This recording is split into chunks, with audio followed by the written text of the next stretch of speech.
I don't want a repeat of the zygopetalum incident. Hi there, this is Izzy, and this week I want to repot my Macodes petola, my jewel orchid. This was a bit of a surprise purchase for me when I went and got it, because I was thinking, nah, I don't need an orchid like this. But it wasn't until I actually saw it in person that I thought, wow, look at those leaves, they are fab. So I did get this one, and hey, my partner loves it, what can I say? It's one of the more interesting orchids that we have around the flat, in their opinion. Anyway, I think this needs a repot because it's in a sphagnum moss plug that it's probably been in for a really long time, and it's quite dense, and I'm finding it a little hard to control exactly how much moisture this plant has.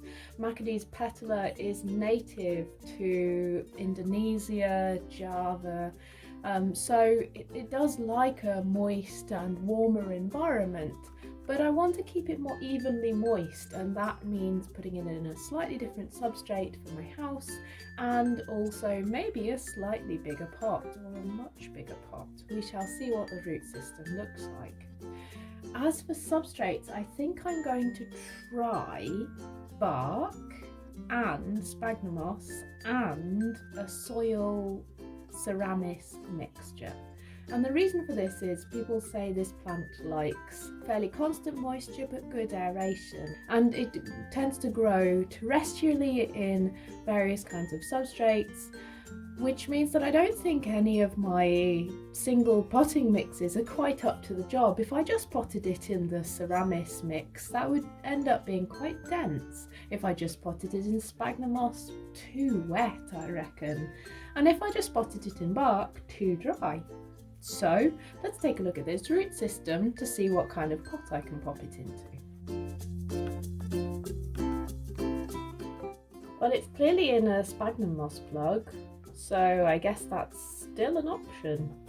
That may also mean I don't want to take it all the way over to bark, because doing so could upset the plant if it's used to sphagnum moss and the environment that creates.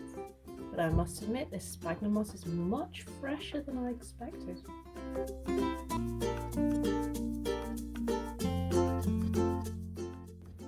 The roots of this are beautiful, delicate, pale, browny pink and hairy. I must admit though, it makes it quite difficult to know what's sphagnum moss and what's root.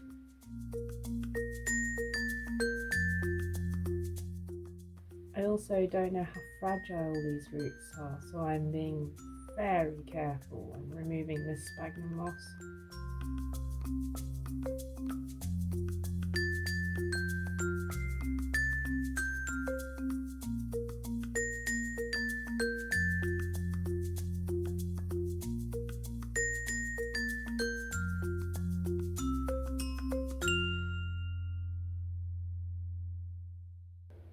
There we go, I've left a lot of sphagnum moss on the roots, and there's a good reason for that.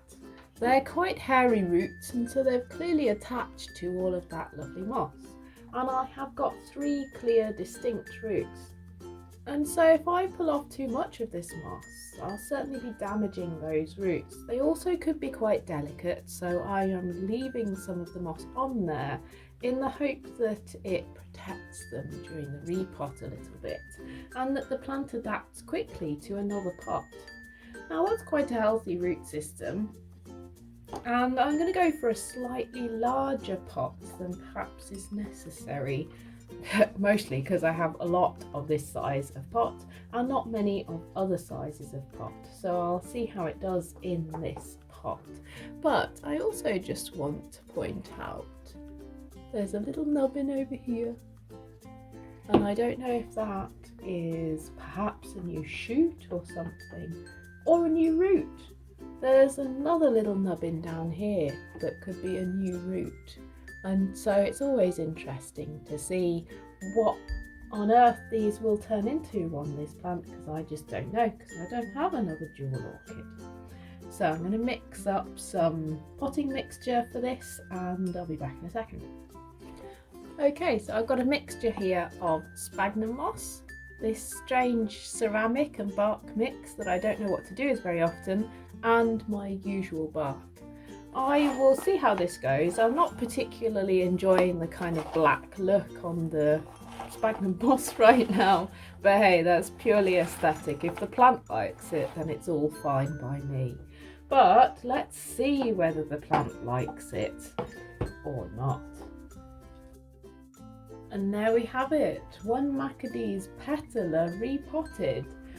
I really hope it likes this. I've grown quite fond of this little shiny, pretty orchid. It is in a light and airy mixture of sphagnum moss and of this strange seramis mixture, which is kind of soily bark with seramis. There are a few bits of larger bark in there as well, so I'm just going to see how it goes. I have got some air pockets in here, I fully acknowledge that, but I don't want to tamp it down too hard. I don't know how delicate those roots are, so I'm going to leave it as it is and see how it adapts to this medium. If it doesn't like it, I'll be very sad, but I sincerely hope it does. And hey, it's all part of the learning curve anyway. Thanks ever so much for listening. If you like this video, give it a like. If you'd like to hear more, just subscribe to the channel, and I'll see you again soon. Bye for now.